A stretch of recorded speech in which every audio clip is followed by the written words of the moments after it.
Hi everybody, I'm Professor Adam Teman of the EnICS Labs at Bar-Ilan University, and today we're going to be going over practical synthesis with Cadence Genus.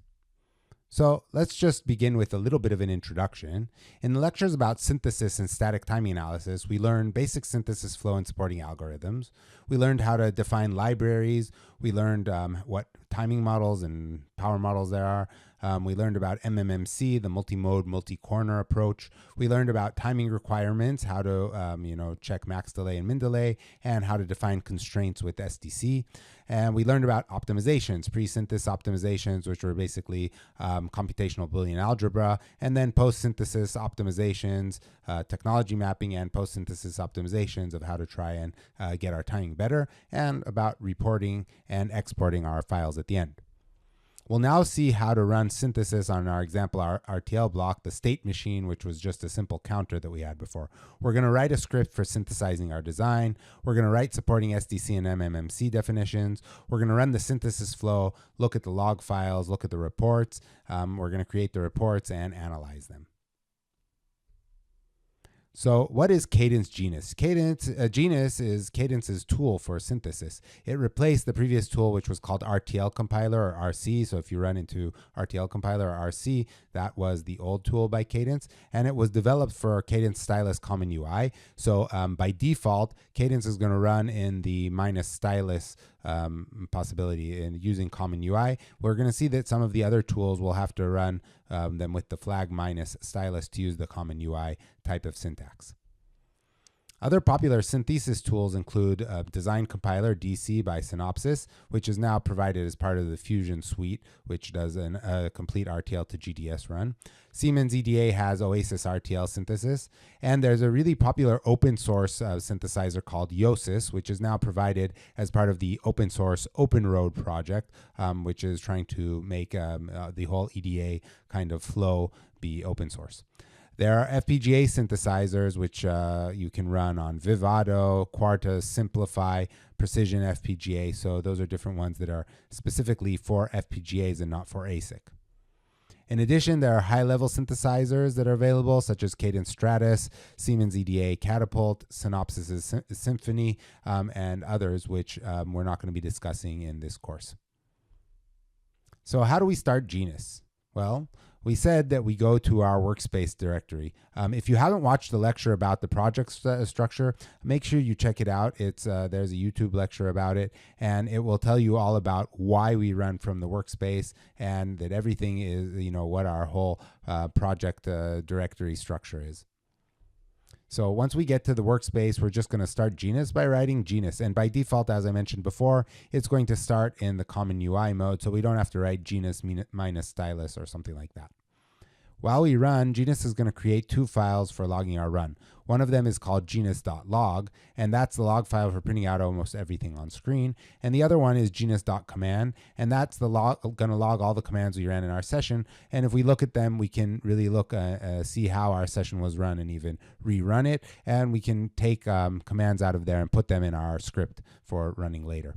Okay, if we run several times without erasing our work directory, which is something that we often do, then the next time Genus opens, it's going to write genus log 1 and genus command 1, then genus log 2 and genus command 2.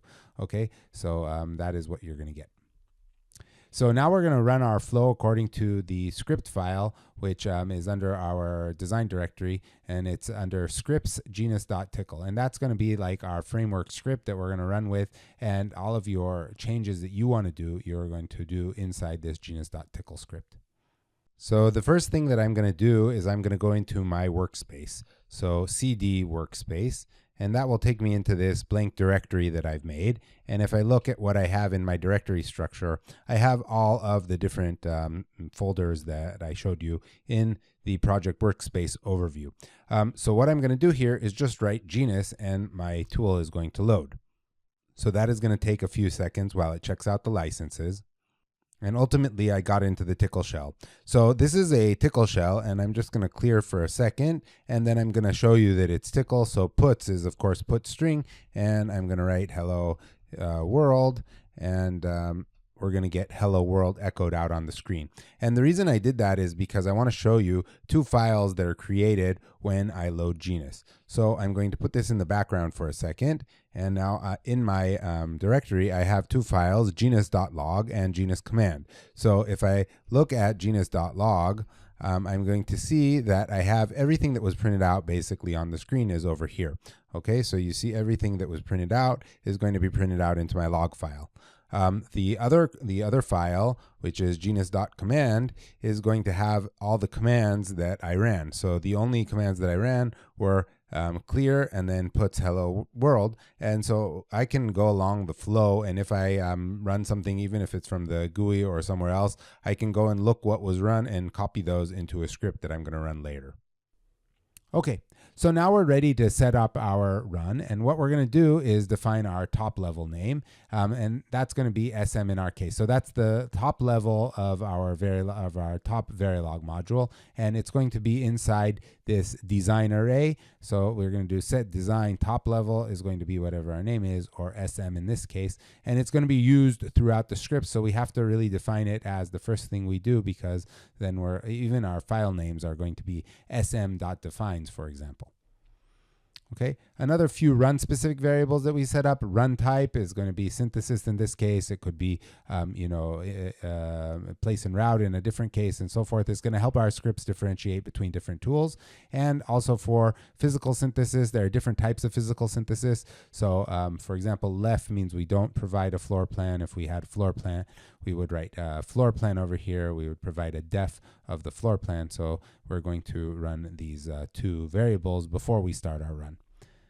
I'm assuming in this whole tutorial that we're using an MMMC flow. There is the classic flow that does not use MMMC, but I'm not going to be going over that in this video. So if you want to run that, relate to the Cadence documentation, and there are different types of labs, and they show how to run that.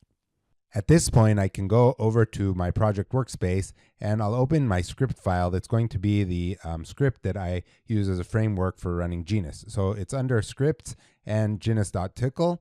So let's open that up, and we see that the first thing is define the name of the top level design and variable specific to this run. So I have this array called design, which I told you about before, and I'm going to run set design top level, and my top level is called SM for state machine. So I'm going to go back into my command line, and I'm back in the Genus shell, and I'm going to just copy paste that, and now I have a variable called SM. I also have two more variables over here. One is run type synthesis, and one is physical synthesis type LEF. And so what I can see here is this is a variable that's going to tell the tools when I ask things in the script what the run type is, that this is synthesis.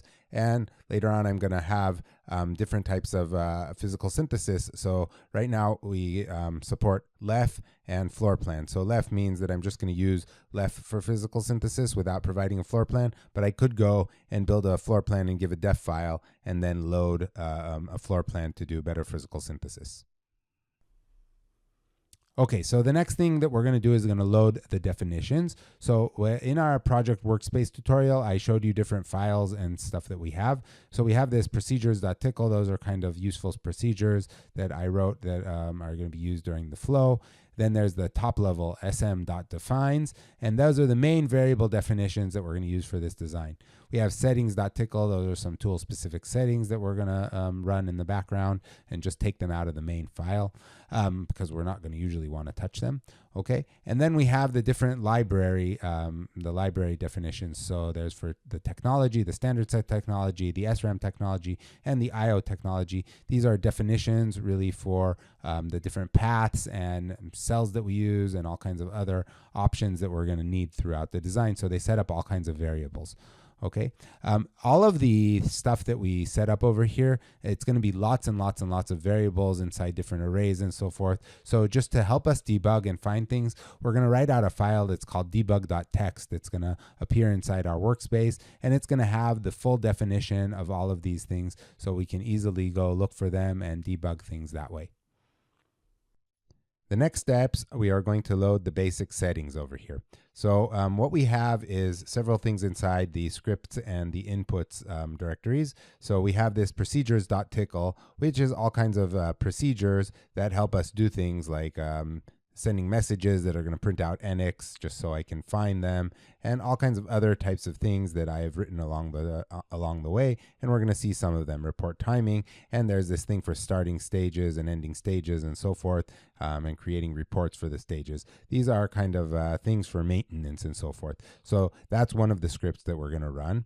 And so I'm going to load that procedures.tcl, and then I'm going to use one of my commands, one of my procedures that I wrote that's going to create the start stage. So I'm going to run EnICS start stage, and it's going to show over here that we see that there's this big title. It says EnICS info starting stage start. It tells us what the time is. It tells us what the host it's running on and what the log file is. And the importance of this is that the log file changes every time I make a run. So if I close this genus session and run another one, it's going to create genus.log1 and genus.command 1. And so I print this out so I can know how I can find know what type of log file I ran and what the command file that works with it. This can happen when we run multiple sessions over and over again and we want to find out where this came from. So this is just all kinds of cleanup and maintenance type of information that this EnICS start stage command runs.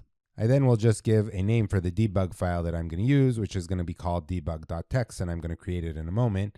And then I'm going to source the defines file. So just to remind you what the defines file is, it's inside inputs, and that's really all the definitions that I need for this thing. It's not colored here in my VS Code, so I'm going to go over here and choose tcl, and it will be colored. Okay, so I have all kinds of different things that are defined for the design, such as the clock name and what my clock period is, and all kinds of things that are going to be used inside my SDC.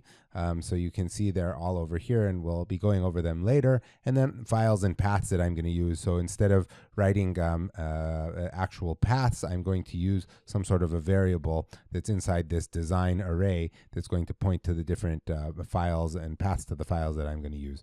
So some global nets, these are things that will be used later on in Innovus, different things for simulation and back annotation, and some things that are messages that I found out during this run that I don't like them, so I'm going to suppress them, and they're design specific in this case. And finally, I'm going to print the values to the debug file, and we'll see what that does in one moment. So again, going back to my genus.tcl script, what I'm going to do now is I'm going to load the specific definitions over here, this defines file. And now what I can see is that inside my actual workspace, let's open that, I have now a debug.txt file. And the nice thing about the debug.txt file, it shows the full interpretation of all of the different variables that I made. So you see all of these different variables. I can easily debug by going and seeing, for example, I don't know, take one of them. I want to see what the post-synthesis database is. It's going to be at and eventually it's going to appear at this path, and I'll be able to find it, and that's the full path on my machine. So this is a real nice thing that helps us debug things when we're setting up our flow. The next files that we're going to go through are the technology file, the standard cell technology file. We don't have any SRAMs in this simple design, so we don't have an SRAM technology file, and we don't have any IOs because we're not running on a full chip level, we're running on a macro level, so we don't read the IO technology file. But these four files are basically going to set up our different library paths and different types of definitions that are specific for this standard cell library, these SRAMs, this IO library, and so forth. So I'm going to just go and read those off inside my tcl shell, my genus shell over here. And I'm also going to suppress messages. As I said, there are different messages that are going to appear all the time and really dirty up my log file. And I want to get rid of them because I've already looked at them. And so I put them, as you saw before, in the defines file inside a variable called design suppress messages genus. So I'm going to suppress the message of doing that. And this EnICS message just prints it out so I can see these different things inside my log file in the end. Having done that, now I have my kind of little script here that's going to print the values that I just set to a debug file. So this is a little script that I made that does that, and it's going to make my debug file get larger and have more stuff in it. So this is what it does. Okay, and I am ready for the next stage, which is reading the MMMC. So now we're ready to initialize our design. The first step is reading in our MMMC file. So we're going to use read MMMC and look at this MMMC view file. That is one of the files we're going to make. It's actually under inputs sm.mmmc. That is what this is going to be. Okay, and what that does, it's going to set up the paths to our lib files, the paths to our SDC files, operating conditions, parasitic extraction definitions with our QRC tech files and our cap tables and stuff like that. It's going to build the analysis views and tell us which analysis views are selected for setup and hold timing and optimization. But it only reads it in at this part. It doesn't do much kind of analysis on it. It's not going to process it yet. That'll come a bit later when we run the init design command. So it does read in some things and create things inside our virtual directory structure, but it doesn't yet process everything and tell us if there are too many mistakes and so forth. So this is a stage that we're going to call init design over here. And we're going to suppress some more messages that I found out that the standard cell library here gets, and these are defined inside the library definition file. Okay, so I'm suppressing those messages. And finally, I'm going to get to the read MMMC. But before I read the MMMC, let's open up the MMMC and see what it is. So the MMMC file is inside this inputs directory, and we see here sm.mmmc. And again, I will go over and color this as tickle, so it will be highlighted nicely. So what do I have inside my MMMC file? And I made a little picture over here of what the hierarchy of the MMMC is, as I explained in my lecture on timing analysis. Okay, so this is the setup, and I have these analysis views, which is what I'm trying to make. And each analysis, well, there's an analysis view that I run during optimization and timing when I'm looking at setup corners, and one for hold corners. And they both, I will define for them what the analysis views are that I'm going to have in the setup and analysis views. Actually, that's at the end of the file, and we'll see that in a moment. For that, I have to set up these analysis views. And what an analysis view is, it's a combination of a constraint corner and a delay corner. The constraint corner is basically the SDC files that are relevant for that mode. And the delay corner are basically the timing conditions or the libraries and the extraction files that are correct for that corner. Okay, so it's multi-mode, multi-corner. The constraint corner is the mode, and the delay corner is the corner, the process corner. So I have all the commands here where I create a constraint mode, give it SDC files. I create RC corners, give it the QRC tech file and the temperature, and I give these things names. Okay, then I create the library sets, which have all of the libs that I need for best case, typical case, worst case, and there can be a lot more than that. Okay, there's the timing conditions, which go on top of that. And I create the delay corners, which is a combination of a timing condition and an RC corner. Then finally, I create my highest level, which is the analysis view. And the analysis view puts together a constraint mode and a delay corner. Finally, I set my analysis views, and there's one for setup, one for hold, even though in synthesis, we're only going to really use the setup analysis view. And so I have a variable that I set up that is the selected setup analysis views. And there can be a list of different analysis views that I'm going to check setup for and check hold for. And later on, we can do leakage and dynamic corners as well. So that is our MMMC file. And then going back to our scripts genus over here, we can now run the read MMMC, and we'll see what happens. So now it's going to take a while. It read all of the material over here. Okay, and it's reading my MMMC file. And finally it finished, and it says it created, different operating conditions and all kinds of other stuff here. And finally it finished over here, and it doesn't look like there were any errors, so life is good. So we are also going to set up the physical synthesis. So we need to read in our LEF abstract. So read physical minus LEF, and we provided in our library definitions a variable that has a list of all the LEFs that we're going to be using. Okay, we can optionally provide a floor plan. Actually, that comes a bit later in the design, where we read the floor plan def if we have such a floor plan def. And finally, we're going to read our RTL. So we're going to read HDL, and we're going to point to an F file, .f file that is going to have all of the files that we have to read in order to elaborate our, our design under test, our RTL that we're going to synthesize. Now that we've read our MMMC file, and that's like the timing and the operating conditions, we can read our abstracts. That, again, is only needed for physical synthesis, but we're going to just run with at least the LEF-based physical synthesis. So we're going to suppress some messages that we're going to get because of reading LEFs. And then we're going to load the library abstracts. So what that is going to do, it's going to use this read physical minus LEF and give a list of all the LEFs that we need. So I'm going to run that as well. And if I look over here, it's going to read the LEFs, and it tells us what kind of libraries it read. And it says it has 1,950 usable logic and 582 usable sequential lib cells. So I see it finished without any errors, and that's really nice. Note that most of the time you will get a lot more warnings, both for reading the MMMC and reading the LEFs, and possibly later when we do init design, which really processes them. But I suppressed a lot of those messages because I don't want to have a mess inside my log file, and I've already gone through this, or maybe your CAD manager set it up for you because they know that there are all these warnings that you can not pay attention to that come with our libraries that we got.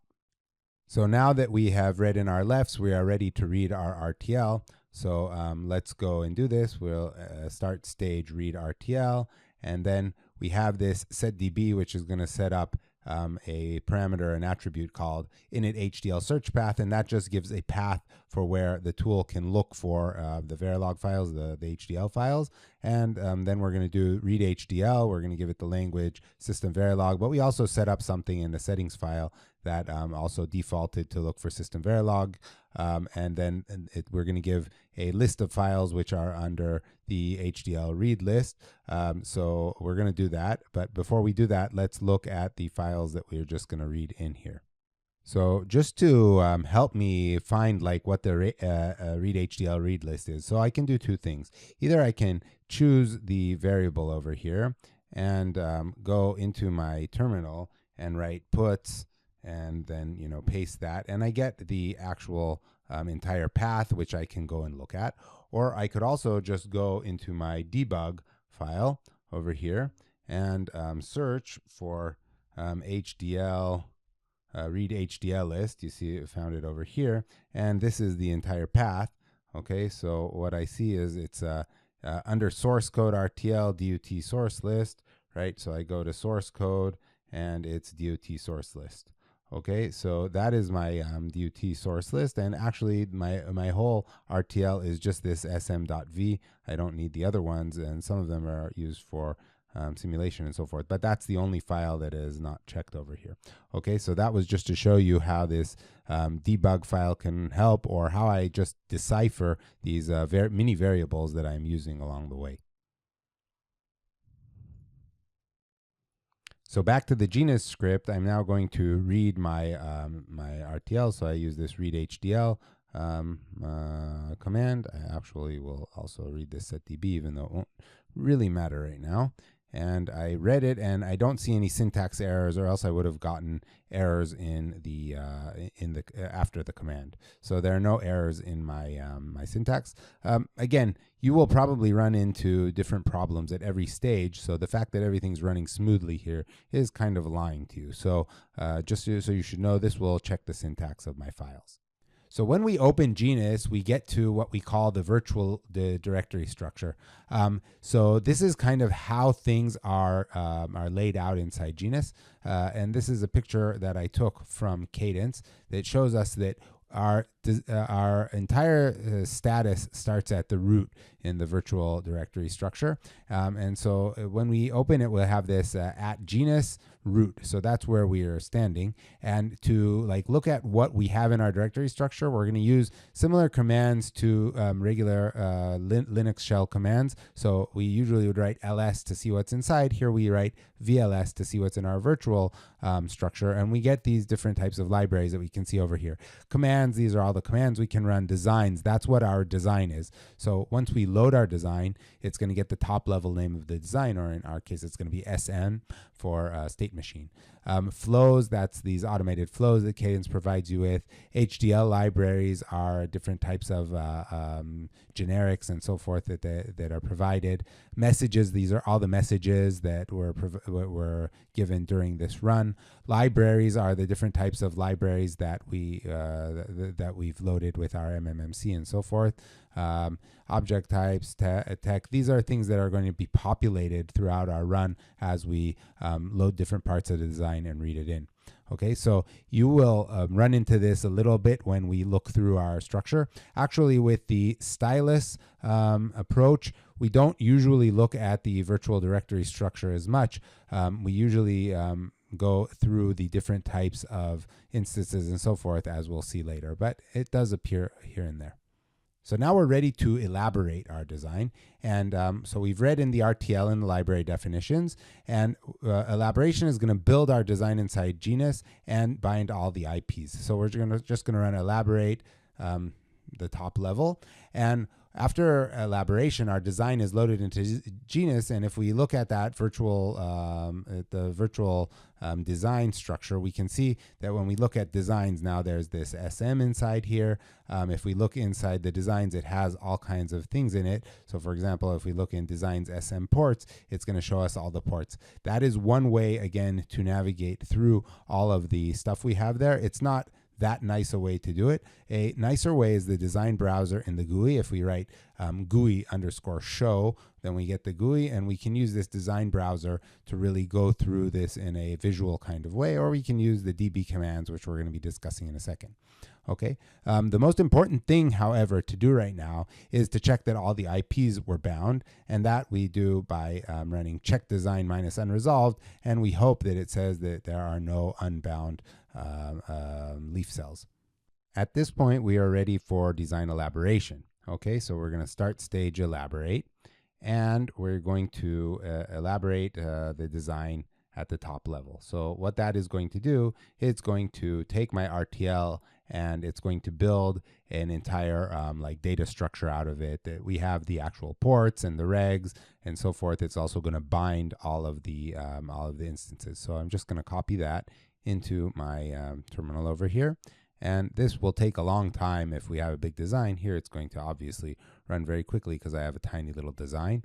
Okay, so it said elaborating top level block SM from file source code RTL sm.v. It's using default parameter values for the module elaboration and so forth. Okay, it's checking all kinds of things and isn't finding any problems. Telling us a whole bunch of stuff over there, and finally finishing without any problems. So our design is now elaborated. Following elaboration, now our design is actually inside the tool. So I can do things like, if I look at the VLS again, I can see that VLS designs is going to show me that I have a design now called SM, and I can go and look what's under there. And it has all kinds of different things. For example, let's see if there are analysis views. And we see that there are. It created the BC analysis view, TC analysis view, and WC analysis view, which were defined in my MMMC file. So really now that I have read in my MMMC, I have elaborated my design, I have stuff going on. Okay, so that is a first start where we see that there is a difference between what we had before, where there was basically nothing in the tool, and now these things are already loaded into the tool.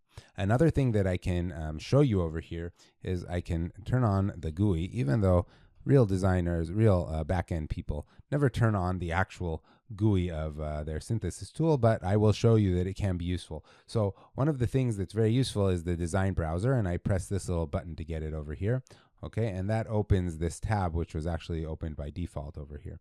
And it shows me that there's a hierarchical cell called SM, that's my top cell, and it has 100 leaf cells. And if I open that, it shows me that it has modules, it has standard cells, it has nets and terms in it. So terms are the ports, and the ports we see that the clock is an input, reset is an input, etc. Even we have count, which is four outputs. Okay, so that's the terms is the ports. There are all kinds of internal nets that have just default names right now, most of them. Some of them are actual inputs or outputs, so they have real names, and it tells us what these nets are connected to. So it's driven by the ACT port, and it's loaded by these different pins over here. Okay. There are modules, which are these types of modules that it made for creating muxes and so forth, which it's going to later on optimize. And they're the standard cells themselves. So it created these registers. These are inferred registers for the state. So you can see that this kind of looks like a register. It has a Q, it has a clock, it has a D, and all kinds of other stuff. You see there's a count register as well. And there are all kinds of other generic gates. They have all kinds of inputs and outputs. But these are generic gates. They are not actual standard cells themselves. I can also go, if I look at this, I can double click on this and it tells me which net it's connected to. It's connected to net count 0, and I can go back and so forth. So the design browser is kind of a really nice tool, and we'll also use it in Innovus and in Voltus and in Tempus as well to go around and see things of our design. Another nice thing about it is when I click on something, just for example, I click on the term and let's see the clock input, it gives me the name of the clock input over here, ports :sm/clock, and sometimes it can be useful to find things in the design browser and then use them in our scripts and in our terminal. Now at this stage, again, I said that our design has all of its important kind of parts in it. So I can do things like use different types of collections. Like if I write get ports, I will see that now I have all the ports, they are actually defined. Or if I write something like all registers, I will get a list of all the registers in my design. So really, after I've elaborated, I have a full design. That does not mean that I have a map design with standard cells in it. So I will show you what I mean. I can do something like write net list. Okay, that's going to write out a net list at this point. And I'm going to call my net list, let's say, post-elab.v. But the way that this write net list works, I'm going to have to do it with a redirection like that. Okay, and now I can go and I can look at this write net list post-elab.v. So let me go over here, and I see that back in my workspace over here, now I have this post-elab.v file, and you can see that I have a net list, and the net list has generics in it. So this is nan G20, right? These are generic gates that it's made out of. This is my net list, but it's again all made out of generic gates that Genus created for me. So they're not real gates. There's something CDN for cadence flop. So this is a flip flop called count reg 2, and so forth and so on. So really, this is what happens after I elaborate in terms of what the status of my design is.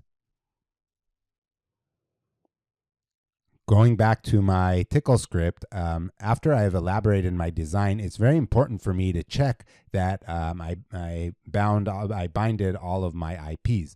And that is done with this check design minus unresolved. So I go and start stage post elaboration, and I write check design minus unresolved. And it says check design report, unresolved references and empty modules, no unresolved references in design SM. And that's a very good thing. If there were unresolved references, it means that I didn't provide some sort of a lib file. No empty modules either. So it's done checking the design.